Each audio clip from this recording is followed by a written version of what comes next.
오늘의 말씀은 사도행전 10장 1절부터 16절까지 말씀입니다. 가이사랴에 고넬료라 하는 사람이 있으니 이달리아 부대라 하는 군대의 백부장이라. 그가 경건하여 온 집안과 더불어 하나님을 경외하며 백성을 많이 구제하고 하나님께 항상 기도하더니, 하루는 제9시쯤 되어 환상 중에 밝히 보매 하나님의 사자가 들어와 이르되 고넬료야 하니, 고넬료가 주목하여 보고 두려워 이르되 주여 무슨 일이니이까?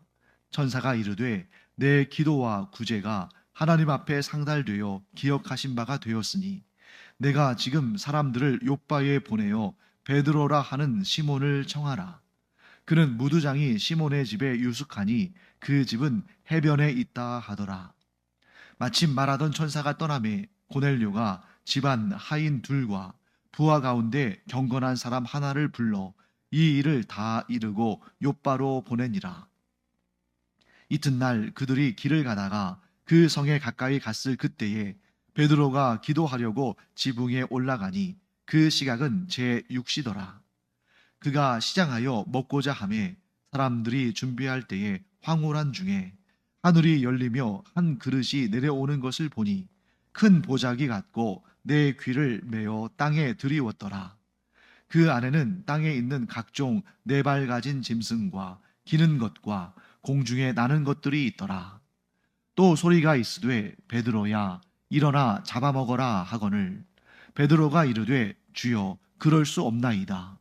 속되고 깨끗하지 아니한 것을 내가 결코 먹지 아니하였나이다 한데, 또 두 번째 소리가 있으되 하나님께서 깨끗하게 하신 것을 내가 속되다 하지 말라 하더라. 이런 일이 3번 있은 후 그 그릇이 곧 하늘로 올려져 가니라. 자, 우리 지금 계속해서 사도행전을 공부하고 있죠. 사도행전은 다른 말로는 성령행전이라고도 할 수 있습니다. 성령께서 놀라운 역사를 이루시는데 그 역사가 계속 진행되고 또 확장됩니다. 이 성령의 역사는 특징이 있는데 한 곳에 머무르지 아니하고 계속 확장되어 간다라고 볼 수 있습니다. 그 확장의 역사를 여러분들 우리가 한번 짚어볼까요? 자, 예수님께서 예수님의 제자들에게 뭐라고 말씀하셨어요? 너희가 예루살렘을 떠나지 말고 내가 너희에게 약속한 그 선물을 기다려라. 자, 예수님께서 약속하신 선물이 뭡니까? 성령의 강림이죠. 그래서 이 오순절 성령 강림의 역사가 이루어지고 그때 이 초대교회 공동체가 출발하게 되는 것입니다. 자, 그런데 이렇게 초대교회 공동체가 막 놀랍게 성장하고 베드로의 설교 한 번에 뭐 3천 명, 또 이 사도들의 사역에 5천 명, 이렇게 날마다 교회가 확장되고 성장하는 그런 역사를 보게 됩니다. 그런데 교회에 큰 핍박이 닥치죠. 무엇 때문입니까? 스데반 집사의 순교를 통해서 이 교회 공동체가 위기에 처하게 됩니다. 그래서 그 당시에 이제 훗날 사도 바울이 되는 사울을 비롯해서 이 유대의 종교 지도자들이 기독교 공동체를 핍박하죠. 그래서 어떻게 됐습니까? 사도들을 제외한 나머지 사람들은 다 흩어질 수밖에 없었죠. 자, 그런데 그런 흩어지는 과정에 보통은 그런 상황이라면 교회가 위축되고 소멸되고 하는 것이 당연한 수순인데, 오히려 교회는 핍박과 환란 가운데 더 확장되고 더 성장하고 더 뜨거워졌습니다. 그래서 그 내용을 설명하는 것이 바로 전도자 빌립의 어, 사역이었죠.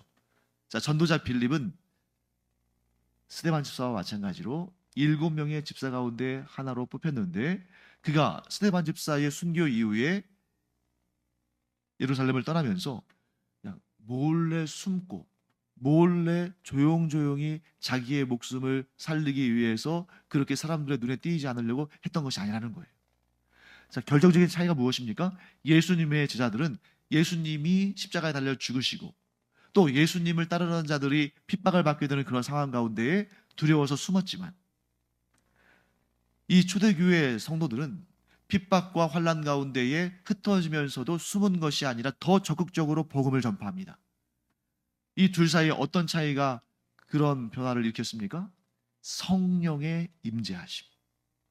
성령께서 이 땅에 우리 가운데 임재하시기 전에는 두려움과 또 불신앙과 이런 것 가운데 숨고 무너지고 좌절하고 했지만, 성령께서 임재하시니까 똑같은 상황, 아니 이전보다 더 힘든 상황이 주어졌음에도 불구하고 오히려 담대하게 복음을 전파하는 그런 역사가 일어났다는 것입니다. 그래서 전도자 빌립이 어디에 가서 복음을 전했습니까? 사마리아 땅. 그리고 거기에 안주하지 아니하고 또 성령의 인도하심을 받아서 이 유대의 광야, 이 남쪽 지역에 있는 유대 광야에 와서 거기서 누굴 만납니까? 에디오피아 간닥의 여왕의 국구를 맡은 내시, 그에게 복음을 전했습니다. 자, 그리고 이제 오늘 우리가 읽은 이 본문으로 와서 이 사도행전 10장에 누가 등장합니까? 고넬류라는 사람이 등장합니다. 지금 여러분들이 어떤 관점에서 이 본문의 말씀을 봐야 되냐면, 성령의 놀라운 역사 가운데 복음이 점점 확장되어지는 역사. 자, 최초의 이방인 열매, 최초의 복음의 이방인 열매가 바로 이 고넬료다라고 우리가 봅니다. 물론 여러분, 이전에 이미 이방인 혹은 이방인 취급을 받던 사람들이 복음을 영접한 내용들이 나오죠. 방금 전에 제가 말씀드린 것처럼 전도자 빌립이 이미 사마리아 땅에 가서 복음을 전해서 그 땅에 복음을 영접한 사람들이 많이 생겼잖아요. 그래서 그 성에 기쁨이 임했다라고 사도행전이 기록하고 있는데, 그런데 이 사마리아 땅에 있는 사람들은 사실은 온전한 이방이라고 보기는 좀 힘들죠. 왜 그렇습니까? 그들은 기본적으로 이스라엘 혈통이에요. 물론 아수르에 의해서 북이스라엘 곧 사마리아가 멸망을 당하고, 그래서 이방인들이 막 그 사마리아 땅에 들어오고 또 사마리아 사람들이 곳곳에 흩어지면서 그들이 피가 섞이는 그런 안타까운 일이 있었죠.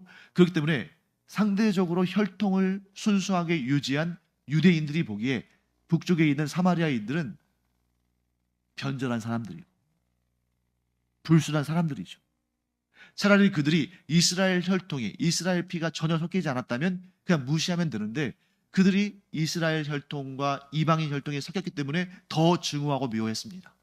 그럼에도 불구하고 사마리아 사람들도 이스라엘의 혈통이 있고 또 그들도 나름대로 사마리아 오경이라는, 비록 좀 훼손되고 변질됐지만 사마리아 오경이라는 그러한 율법서를 가지고 나름대로 하나님을 경외한다고 그렇게 신앙생활을 하고 있었습니다. 물론 잘못된 부분이 많죠. 그렇기 때문에 사마리아를 온전히 이방인 지역으로 분류하기는 어려움이 있어요. 자, 그렇다면 최초의 이방인 결신자, 최초의 이방인 그리스도인은 누군가? 후보가 둘로 줄어듭니다. 한 사람은 누구예요? 에디오피아 간닥의 여왕의 내시가 후보에 올라가겠죠. 또 한 사람은 누굽니까? 로마의 백부장 고넬료가 올라가겠죠. 시간 순서상으로는 누가 먼저입니까? 내시가 먼저입니다. 그런데 왜 최초의 이방인 회심자, 최초의 이방인의 복음의 열매를 고넬료라고 보냐면 공식적인 개종자이기 때문이에요. 자, 예를 들면 개인적으로는 에디오피아 여왕 간다게의 내시 말고 그보다 더 먼저 복음을 영접한 사람이 있을 수 있습니까? 없습니까? 있죠. 지금 스데반 집사의 순교 이후에 그리스도인들이 막 흩어졌습니다. 그런데 그들이 방금 전에 말씀드린 것처럼 숨어 있지 않고 성령 충만한 가운데 복음을 전했다고 했어요. 그러니까 이 에디오피아 간다게 여왕의 내시가 유명한 인물이고 사회적인 그러한 영향도 있으니까 이렇게 기록이 됐긴 했습니다만, 그 이전에 다른 사람들이 또 다른 이방인들 중에 먼저 복음을 영접한 사람이 있을 수도 있다는 거예요.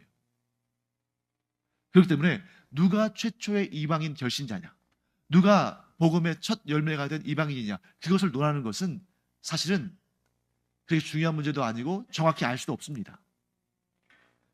그럼에도 불구하고 이 고넬료를 우리가 집중하는 이유는 뭐냐면, 예루살렘 교회에서 중심적인 역할을 하고 있는 사도 베드로가 직접 방문해서 그에게 직접 복음을 전하고 그 복음으로 말미암아 세례를 받고 공식적인 사역으로서의 복음 전파가 이루어졌기 때문에 그에 대해서 언급하는 것입니다. 그러니까 이렇게 정리하겠습니다. 누가 최초의 이방인 결신자냐? 이렇게 묻는 것은 의미가 있다 없다? 없다. 왜? 누군지 알 수가 없다. 그럼에도 불구하고 고넬료가 중요한 이유는 공식적인, 교회가 공식적으로 사도를 통해서 복음이 전파되고 세례를 받고 그것이 역사에 기록되는 공식적인 첫 번째 케이스였기 때문이다. 이렇게 우리가 이해를 할 수가 있습니다. 자, 그러면 고넬료가 어떤 사람인가? 뭐 다양한 내용들이 있습니다만 크게 세 가지를 우리가 살펴봐야 됩니다. 첫 번째, 그가 하나님을 경외하는 사람이었다. 여러분, 성경에서 하나님을 경외하다 할 때에는 보통은 어떤 사람이라고 했어요? 이방인들이다. 자, 그러면 이방인이 아닌 이스라엘 사람들이 하나님을 믿으면 뭐라고 표현해요? 하나님의 백성, 하나님의 언약 백성. 그런데 이스라엘 사람들은 어떤 마음을 가지고 있습니까? 하나님과 언약한 민족은 자기들 뿐이다. 그러니까 이 이방인들은 하나님의 언약 백성이라고 말하지 않아요. 대신 뭐라고 표현합니까? 이방인으로서 하나님을 경외하는 사람. 그래서 그 이방인으로서를 빼버려도 됩니다. 그러니까 보통 쉽게 간단하게 하나님을 경외하는 자, 그러면 여러분들이 딱 머릿속으로 뭘 생각하시면 돼요? 이 사람이 이방인인가 보다. 그런데 여러분, 오늘 본문에 정확히 나와 있지 않지만 저는 이럴 확률이 높다고 봅니다. 자, 이 고넬료가 로마에서 파송되어서 가이사랴에 머무는 로마의 군대 장교잖아요. 이 사람이 로마에서, 즉 이탈리아에서부터 여호와 하나님을 경외하는 신앙을 가졌을 확률은 매우 드뭅니다. 그도 다른 사람과 마찬가지로 로마 황제를 신으로 숭상하고 또 그리스 로마에 있는 그 수많은 신들 가운데 몇몇을 자기의 수호신으로 섬기는 그런 사람이었겠죠. 근데 그가 이스라엘 땅 가이사라에 와서, 정확히 말하면 로마 땅이죠. 하지만 이스라엘 문화와 종교가 있는 그곳에 와서 하나님에 대한 이야기를 듣고 하나님을 경외하고 하나님을 섬기기로 작정한 사람이었다라고 추측할 수가 있습니다. 자, 여기에서 우리가 뭘 할 수 있냐면, 자, 로마 사람들은 기본적으로 누구를 신으로 섬겨요? 로마 황제. 그게 기본적인 그들의 로마인으로서의 조건입니다. 그런데 그 중에서도 자, 로마 황제에게 로마 백성들은, 로마 시민들은 다 충성을 해야 되지만 그 로마 시민들 가운데서도 누가 가장 로마 황제에게 충성을 맹세하겠어요? 군인이겠죠. 자, 그런데 누구보다도 로마 황제를 가장 숭상하고 가장 가까이서 섬겨야 되는 이 로마의 군대 장교가 하나님을 경외하기 시작했다는 것은 놀라운 일 아닙니까? 여기서 우리가 분명한 이 사실을 알아야 됩니다. 사람이 보기에 아무리 복음을 영접할 것 같지 않은, 그래서 이 복음을 영접할 만한 가능성이 있는 사람들을 쭉 줄을 세웠을 때 맨 끄트머리에 있는 사람이라 할지라도 하나님께서 그를 택하시고 하나님께서 그 안에 성령의 역사를 시작하시면 구원받지 못할 사람 없다. 어쩌면 순서대로 쭉 나열했다면 이 고넬료는 누구보다 구원받기 힘든 사람. 그런데 하나님께서 역사하시니까, 성령께서 그 안에서 일하시니까 그가 하나님을 경외하는 자가 되고 심지어 예수 그리스도를 구주로 영접하고 구원받는 그 놀라운 역사가 단 하루 만에도 이루어지는 그런 일을 보게 되는 것입니다. 자, 고넬료와 관계돼서 두 번째, 그의 하나님을 경외하는 그 경건함이 그 개인, 고넬료라는 사람 그 개인에게만 머물러 있지 않고 그의 집안 사람들에게도 전파가 되었다는 것을 알 수 있습니다. 자, 오늘 본문의 말씀에 2절 말씀 볼까요? 그가 경건하여. 여러분, 여기에서 그가 경건하다고 표현했을 때 이 경건은 예수 그리스도를 믿는 그리스도인으로서의 경건이 아니죠. 여기까지는 어떤 경건이에요? 유대교인으로서의 경건입니다. 하나님의 율법을 알고 지키는 그 경건.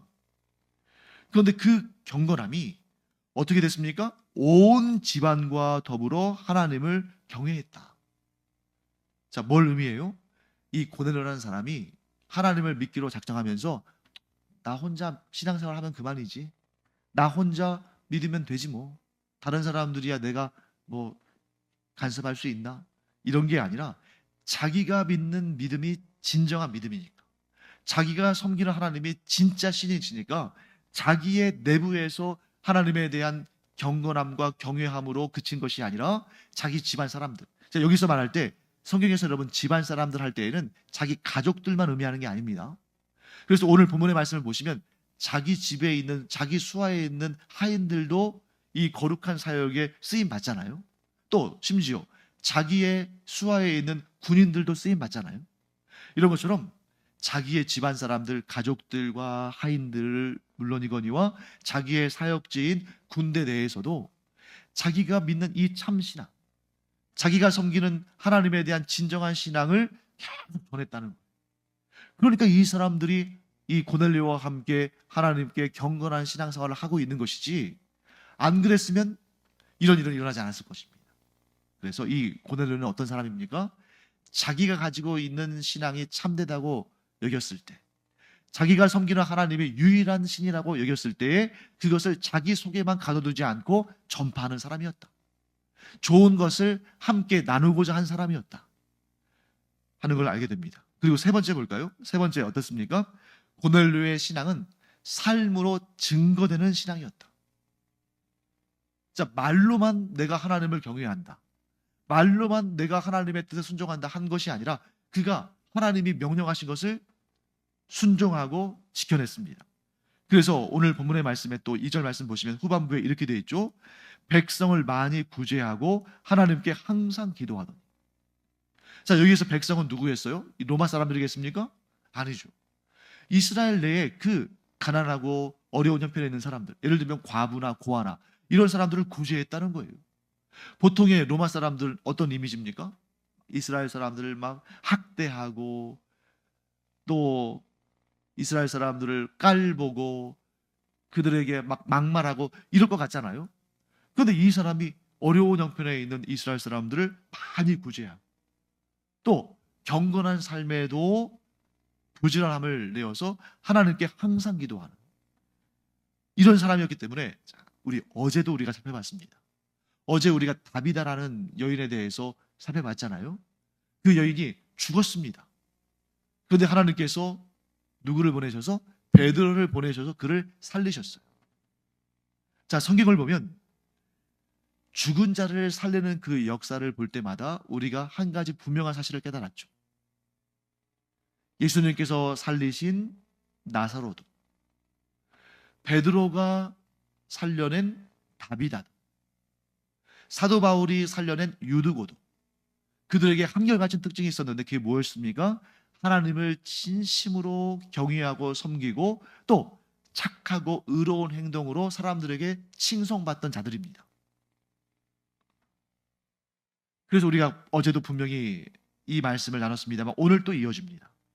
그런 선행과 그런 의로운 삶이 자신을 구원에, 영생의 구원에 이르도록 하는 것은 아니지만 하나님을 믿고 경외하는 자가 이러한 선하고 의로운 삶을 살 때 하나님께서 특별한 은총을 더하신다. 그러니까 그 땅에 많은 이방인들이 있지 않았겠습니까? 그런데 그 중에서도 누구를? 고넬료를 하나님께서 택하셔서 이 놀라운 구원 역사의 상징적인 첫 번째 열매로 그를 세우신 거예요. 자, 그런데 환상이 이 고넬료에게만 임한 것이 아니죠. 베드로에게도 임했습니다. 왜 고넬료에게 환상을 주신 하나님께서 거의 하루 차이로 베드로에게 환상을 주셨을까? 이 사역이 초대교회 공동체가 앞으로 해나가야 할 아주 중대한 사역이었기 때문에 이 환상을 고넬료뿐만 아니라 베드로에게도 주신 거예요. 고넬료가 구원을 받게 되는 이 사건이 한 사람 혹은 그 한 가정을 구원하시는 그 사역에 그치는 것이 아니라 이 교회 공동체를 통해서 이제 공식적으로 각 나라와 민족에게, 즉 온 세계 모든 열방에 하나님의 구원 역사가, 그리스도의 복음의 역사가 이루어질 것을 하나님께서 알려주시기 위해서 베드로에게도 환상을 주셨다 하는 것입니다. 자, 그렇기 때문에 우리가 이 환상의 내용을 볼 때 아니 그냥 헛것을 봤나 보다 이게 아니라 하나님의 구원 역사가 아주 차례차례 순서대로 하나님께서 계획하신 것에 따라서 진행되고 있는 것을 보게 됩니다. 여러분과 제가 어떤 소망을 품어야 되냐면 지금 이 시대에도 우리 눈에 보이지는 않지만 하나님의 놀라운 구원의 역사가, 하나님의 놀라운 능력의 역사가 계속되는 줄 믿습니다. 그런데 우리가 그것을 말릴 수도 없고 그것을 더 우리 마음대로 할 수도 없습니다. 하나님의 계획은 하나님의 계획하신 그대로 이루어질 것입니다. 그런데 우리가 할 수 있는 일 하나가 있어요. 우리가 스데반 집사처럼, 빌립 집사처럼 하나님의 일에 헌신하고, 또 어제 본 다비다처럼, 또 오늘 등장하는 고넬료처럼 하나님을 기쁘시게 하는 일에 힘쓰면 그 놀라운 하나님의 구원 역사에 하나님의 존귀한 종들로 들려지고 쓰임받을 수 있다. 우리가 그냥 그 하나님의 놀라운 구원 역사에 마치 그 급류에 떠내려가는 그런 나뭇잎처럼 그냥 이름도 없이 빛도 없이 그렇게 갈 수도 있겠죠. 하지만 우리가 마음에 열정과 열심이 있다. 내가 내 이름을 내려고 하지 않아도 하나님께서 우리를 들어 사용하셔서 하나님의 그 놀라운 구원 역사에 이렇게 귀하게 사용하실 줄 믿습니다. 그런 마음의 열정과 그런 마음의 열심은 가져야 되는 거예요. 다른 열정, 다른 욕심들은 사실 사람을 파괴하기도 하고 내 뜻과는 다르게 좋지 않은 결과가 나올 수도 있습니다. 하지만 하나님의 일에 대한 열정과 열심은 반드시 놀라운 영광으로, 우리가 받게 될 영광스러운 면류관으로 임하게 된다 하는 것을 기억하기를 바랍니다. 자, 그래서 이제 베드로가 환상을 봅니다. 우리가 잘 알고 있는 내용이죠. 하늘로부터 그릇이 내려오는데 내 귀퉁이가 이제 줄에 달려서 내려옵니다. 그 안에 무엇이 담겼습니까?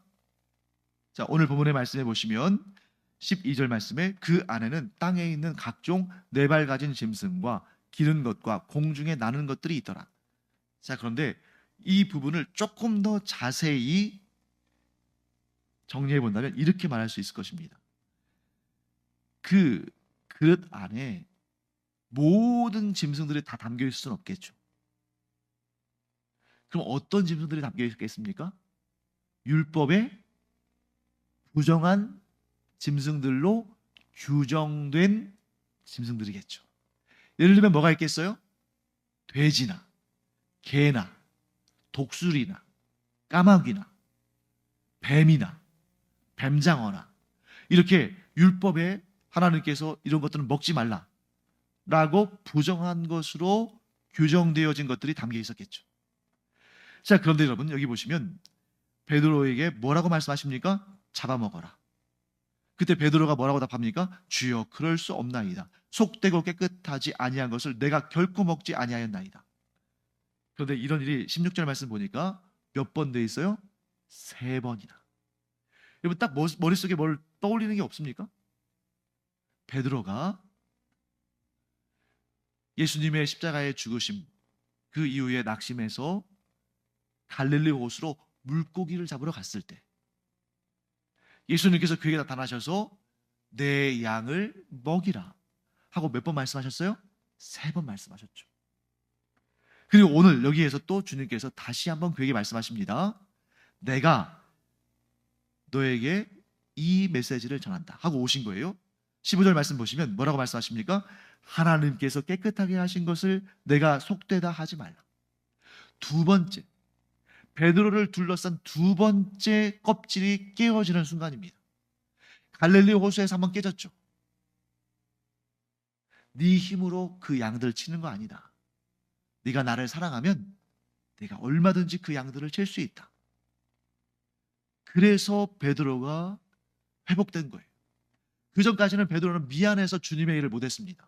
감히 내가 주님을 버렸는데, 내가 주님을 모른다 부인했는데 내가 어떻게 주님의 일을 할 수 있을까? 그때 주님 오셔서 뭐라고 하신 거예요? 네가 나를 사랑하느냐? 그때 베드로가 뭐라고 말합니까? 주님께서 아십니다. 사랑한다는 거예요? 하지 않는다는 거예요? 한다는 거죠. 제가 자기가 주님을 사랑하니까 주님께서 아신다고 말할 수 있는 거잖아요. 주님을 향한 사랑으로 주님의 양들을 목양할 수 있다. 네가 그 사람 한 사람 한 사람 다 사랑해서가 아니라 네가 그 한 사람 한 사람 다 예수 믿게 만들 수 있어서가 아니라 나를 사랑하면 그 일을 할 수 있다.